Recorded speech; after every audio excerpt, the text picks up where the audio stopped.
ሰላም ክቡራት ተኸታተልቲ መደባትና ከመይ ኣለኹም ፀጋጥዕናኹም ንሕና መቸም እንትርፈና ፈወትኩም ፅቡቕ ኣለና ኣብ ሂወትኩም ጥዕና ኣብ ስራሕኩም ከዓወትና ተመነና ናብ ዝንሎም ዘዳልናልኩም መደብ ብዛዕባ መርዓቲ በታ ዋርኢ እትብል ሳጉ ዝፍለጥ ሓያል መንእሰይ ኮሜድያን መርሐ መደብ ስነ ጥበባዊ ሄኖክ ተኽለዋሪ ዝድስ ትሕዝቶ ኢና ሒዝናልኩም መፂና ዘለና ቅድሚ ምጅማርና ግን ሞራልኩም ኣብ ቀጻልነት ስራሕና ሓጋዝ ስለ ዝኾነ ሓደራኹም ብሼር ላይ ኮመንት ክትዕጅቡና እናዘኻኽርና ብቐጥታ ናብ መደብና ኸነብል ሄኖክ ተኽለዋሪ ትማሊ ቀዳም ክልተ ጉንበት ስድራ ቤት ኣዝማድ ፈተውቲ መሳርሕቱ ስነ ጥበባውያን ኣብ ዝተረኽብሉ ኣጋጣሚ ኣብ ፋሚሊ ኣየለ ብደስ ዝብል ኣገባብ ዕለተ ኣበብኡ ጸንቢሉ ስነ ጥበባውያን ኤፍሬም ካሕሳይ ወዲ ኳዳ ኤልሳ ኺዳነ መተርኮሻ ምክኤለም ፌሩስ ተስፋ ዓለም ዳንኤል መለስን ካልኦትን ብምርካብ ነቲ ጽምብል ኣድሚቐሞ ካልእ ኣብ ዝመርዓ ካብ ዘጋጠመ ስነ ጥበባዊት ኣድያም ስባቱ ካብ ዩጋንዳ ናብ መርዓ ዋር ብምምጻእ ሳፕራይዝ ጌራቶ ደጊምና ደጋጊምና እንኳ ሓጎሰካ ብሉፅ ኮሜድያን ሃገርና ሄኖክ ተኽለዋሪ በዚ ኣጋጣሚ ዓቕምን መንፋዓትን ሄኖክ ተኽለዋሪ እንታይ ይመስል ክንርኢ ኣብዚ እዋን ኣለዉ ካብ ዝበሃሉ ኮሜድያናት ሃገርና ሓደ እዩ ኮሜድያዊ መልክዕ ዘለዎ ገጹ ንኮሜድየሉ ዝተፈጥረ የምስሎ ኣብ ብዙሕ ዓይነታት ኮሜዲ ኢዱ ዘንበረ እዩ ካብ ዘልዕሎም ሓሳባት ጀሚርካ ክሳብ ዘውፅኦም መስሓቕ ዘረባታትን ኣብ መንጎ ዝፍንዎም ተረካብ ዘረባታትን ንስነ ጥበባዊ ስርሑ ኣብ ምምቃር ኣበርክቶ ኣለዎም ኣብ ስታንድ ኣብ ኮሜዲ እውን ሓያል እዩ ዘልዕሎ ትልሚ ምስ ኣርእስቲ ዝኸይድ ኣብነታትን ዕላላትን ምስ መስሓቕ ኣቀራርብኡ ኣፍ ሰብ ኣየኽድን እዩ ምምራሕ መደብ ከ እሞ እናቱ ጥራዩ ንዑ ዝተፈጥረ ክሳብ ዝመስለካ ገለ ዓይነት ገይሩ የቕርቦ በዚ ድማ ኣብ ምድማቕ ዝተፈላለዩ ኣጋጣሚታት ካብቶም ዘይተርፉ ስነ ጥበባውያን ሓደ እዩ ኮሜድያን ሄኖክ ተኽለዋሪ ስነ ጥበባዊ ሄኖክ ዋሪ ካብ ኣቡኡ ኣቶ ተኽለ ጊላጋብርን ኣዲኡ ወይዘሮ ምጽላል ነጸረኣብን ኣብ 1993 ኣብ ኣስመራ ምህራም ጭራ ተወሊዱ ዕድሚኡ ንትምህርቲ ምስ ኣኸለ መባእታን ማእኸላይን ኣብ ቤት ትምህርቲ ኣማኒኤል ክመሃር እንከሎ ናይ ካልኣይ ደረጃ ትምህርቱ ኣብ ቤት ትምህርቲ ሰማዕታት ናይ ቀደም ሳንታኣና ዛዚሙ ኣብ 2010 ምስ መበል 24 ዙርያ ሃገራዊ ኣገልግሎት ግቡእ ንምፍጻም ናብ ሰዋ ወሪዱ ድሕሪ ግቡእ ወተሃደራውን ፖለቲካውን ትምህርቲ ምቕሳሙ ኣብ ኮሚሽን ባህልን ስፖርትን ተመዲቡ ኣብ ዝፈትዎ ሞያ ምምራሕ መደብን ምውሳእን ይነጥፍ ኣሎ ኣብ ትምህርቲ ኣዝዩ ንፉዕ እኳ እንተነበረ ሞያ ስነ ጥበብ ግን ኣመና ስለ ዝመሰጦ ዝምባሊኡ ናብ ስነ ጥበብ ኮነ ሄኖክ ተኽለዋሪ ብዝያዳ በታ ዋርኢ እትብል ንስሙ ኣሲሳ ዘላ ሳጉ እዩ ዝፍለጥ ሄኖክ ኣብ ንእሽተይ ዕድሚኡ ጌና ኮሜዲ እንታይ ምዃኑ ከይፈለጠ እዩ ኣብ ባሕሪ ስነ ጥበብ ኣትዩ ኣብ ኮሜዲ ዓለም ከንሳፍፍ ዝጀመረ ካብ ንእስነቱ ምስ ዝተፈላለያ ጉጅለ ባህልታት ተጠርኒፉ ስነ ጥበባዊ ስርሑ ታተኸብሎ ጀሚሩ ኣቡኒ ሄኖክ ኣቶ ተኽለ ጊላጋብር ስነ ጥበባዊ ስራሓት ይምውል ስለ ዝነበረ ኣብ 1998 ሄኖክ ገና ተምሃራይ ኣዚለን ከሎ እዩ ምስ ስነ ጥበባዊ ነፍስየር ክብሮም ጫዳን ሰናይት ሓጎስን ከም ውላዶም ኮይኑ ቀዳመይቲ ኮሜዲ ሰሪሑ ድሕሪዚ ቀዳማይ ክፍሊ ምስ ጀመረ ምስ ብመምህር ኤፍሬም ፍቓዱ ትእለ ዝነበረት ናይ ህፃናት ጉጅለ ባህሊ ተጠርኒፉ ክሰርሕ ጀሚሩ ካብ 2000 ክሳብ 2006 ምስ ጉጅለ ባህሊ ኣሰር ከም መራሕ መደብን ኮሜድያንን ኮይኑ ይቕጽል ነይሩ ኣብ 2006 ጉጅለ ባህሊ ዋር ስለ ዝቖመ ድማ ክሳብ 2010 ኣብዛ ጉጅለ ጸኒሑ ኣብዚ እዋን ድማ ኣብ ጉጅለ ባህሊ ምስሊ ኣብ ትሕቲ ኮሚሽን ባህልን ስፖርትን ተጠርኒፉ ስነ ጥበባዊ ጉዕዝኡ ኣብ ምቕጻል ይርከብ ሄኖክ ኣብ 1998 ኣብ ሓራዳይ ትብል ኮሜዲ ከም ቆልዓ ኮይኑ ብምውሳእ እዩ ስነ ጥበባዊ ስርሑ ጀሚሩ ኣብ 2011 ከዓ ንዓኽ ዝጥምት ወይሉ እትብል ፓንቶማይም ኮሜዲ ብውልቁ ሰሪሑ ካብ ተዓዘብቲ ጽቡቕ ግብረ መልሲ ስለ ዝረኸበ ድማ ሞዩ ክዕቢ ነቒሉ በዚ ተተባቢዑ እውን ብርክት ዝበለ ስራሓት ከፍሪ ክኢሉ እዩ ከምቲ እሾኽ ብብልሓት ትፍጠር ዝበሃል ኮሜድያን ምዃን ድማ ፍጥር ካብ እንብል ምሳና ዝዓቢ ህያብ ተፈጥሮ እዩ ዝብሉ ብዙሓት እዮም ሞያ ኮሜድያን ዝኾነ ሰብ ክኾነ ስለ ዝደለየ ጥራይ ዝኾነሉ ዓውዲ ስነ ጥበብ ኣይኮነን እንተኾነ ናይ ካልኦት ዓበይቲ ኮሜድያን ስራሓት ምዕዛብ ግን ንዕቑር ክእለትካ ኣብ ምብርባር ዓቢ ግደ ኣለዎ ሄኖክ እውን ኮሜዲ ኣብ ዝጀምረሉ እዋን ስራሓት ናይ ኮሜድያን ግርማይ ሳንዲያጎ ጽልዋ ከም ዘሕደረሉ እዩ ዝነግር ሄኖክ ዋሪ ኣብ ሞያ ስነ ጥበብ ዓይኑ ዝኸፈተም ኣብ 1999 ምስ መምህር ኤፍሬም ፍቓዱ ኣብ ጉጅለ ባህሊ ህፃናት ጉጅለ ባህሊ ዋሪ ብምጽምባር እዩ። መምህር ኤፍሬም ፍቓዱ ንሄኖክ ዋሪ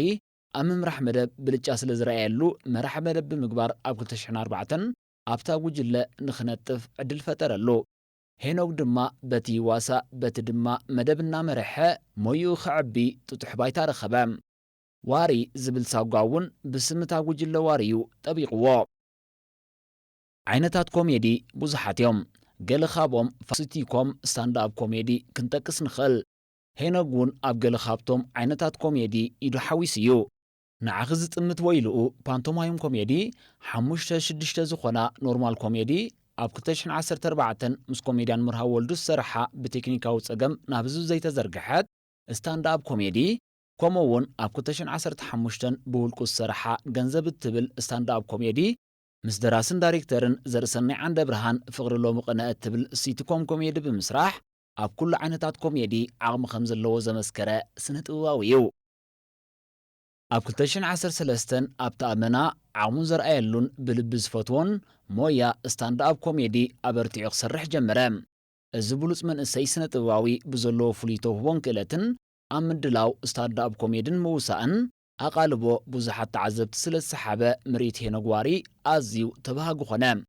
ክሳብ ሕጂ ኣዳሊዎን ዘሎ ስታንድኣፕ ኮሜዲታት ገንዘብ፣ ፍቕሪ፣ ስድራ ቤተይ ዝብላ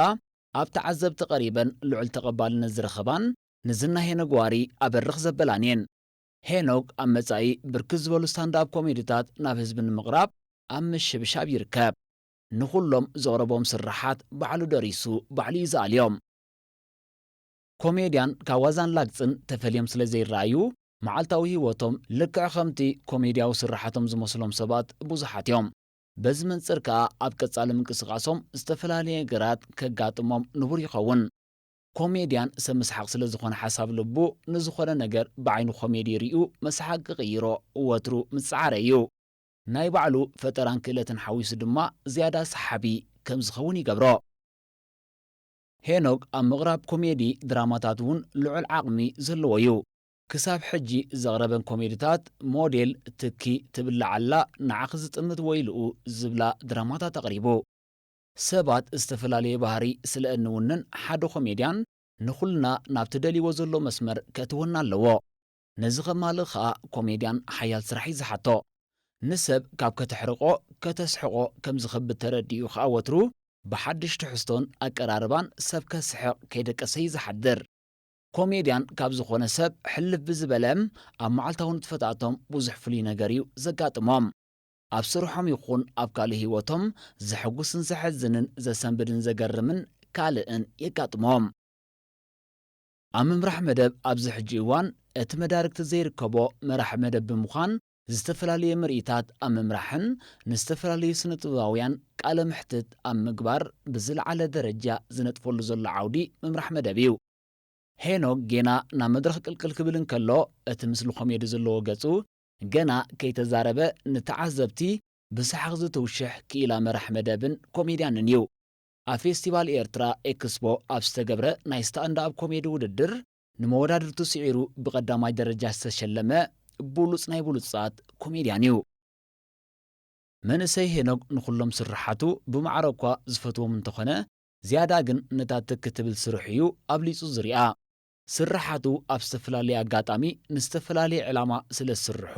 ኣብቲ ዘመሓላልፎ መልእኽቲ ከም ዝፈላለዩ እዩ ሄኖክ ዝገልጽ። ሄኖክ ዋሪ ናብዚ ዓውዲ ስነ ጥበብ ንኽኣቱ ወላዲቱ ወይዘሮ ምጽላል ልዑል ምትብባዕ ከም ዝገበረትሉ ይገልጽ። ኣቦኡ ኣቶ ተኽለ ግን ንሄኖክ ዋሪ ሸቃጣይ ንክኸውን ወይ ድማ ኣብ ምወላ ክነጥፍ እምበር ተዋሳኢ ክኸውን ፈጺሞም ይደልዩ ነበሩን። ሄኖክ ዋሪ ብባህሪኡ ሕውስ ምስ ብጾቱን ስድርኡን ብዋዛን ጨርቃንን ዝፍለጥ ፈታዊ ስርሑን ምስ ኩሉ መሳርሕቱ ዘበለ ብስኒት ዝጓዓዝን ሓያል ሰብ እዩ። ሄኖክ ኣብ ብልዒ ዝረኸቦ ዝብላዕ ዘበለ ከም ዝበልዕን ክዳውንቲ ማልያታትን ቱታን ምኽዳን ዘዘውትር መንእሰይ ስነ ጥበባዊ እዩ። ቅድሚ ሕጂ ሄኖክ ዋሪ ካብ ዝተዛረቦ ወስከነ ብለልኩም። ሄኖክ ከም ባህሪ ንኽልተ ቅነገለ ኣቢሉ ሞባይሉ ብምጥፋእ በይኑ ካብ ስድሩን ብጾቱን ግልል ምባል ዝፈቱ ሰብ እዩ። ንምንታይ ኢኻ ከምኡ ትገብር ተባሂሉ ምስ ተሓተተ ምስ ነፍሰይ ክረዳዳእ መታኔ በይነይ ዝብሕት ብምባል እዩ ምላሹ ሂቡ። እሞ ምስ ነብስኻ ተራዳዲኻ ትፈልጥ ዶ ተባሂሉ ምስ ተሓተተ ድሕሪ ክንደይ ደኣ ኣብ ምርዳ በፂሕናዩ ዝብል ሄኖክ እንታይ ተረዳዲኹም ምስ ነብስኻ ምስ ተባህለ ክምርዖ ምዃነይ ኣብ መደምደምታ በፂሕናዩ ዝብል ንሄኖክ ብመጠን ምስ ነብሱ ዝተረዳድኦ መርዓኻ የርእየና ብምባል ንሄኖክን ንስድርኡን ሰላምን ጥዕናን ንምነየሎም ተባሂሉ ነይሩ እነሆ ሰዓታን መዓልታን ስለ ዝኣኸለ ሄኖክ ዋሪ ኣብ መርዓ በፂሑ ኣሎ ደጊምና ደጋጊምና እንቋዕ ሓጎሰካ ቃል ኪዳን አብርሃምን ሳራን ፈረይትን ጸገይትን ይግበርኩም ክንብል ንፈቱ እምበኣርከስ ክቡራት ተኸታተልቲ መደባትና ብዘቕረብናልኩም መደብ ዓጊብኩምን ተዘናጊዕኩምን ክትኮኑ እናተተስፈና እቲ ደልይዎ መደብ ኣብ ኮመንት ክጽሕፉልና እናተላበና ኣብ ዝቕጽል ብኻልእ መሃርና ዘናግዓን መደብ ክሳብ ንመጸኩም ሰሰናዩ ንኹልና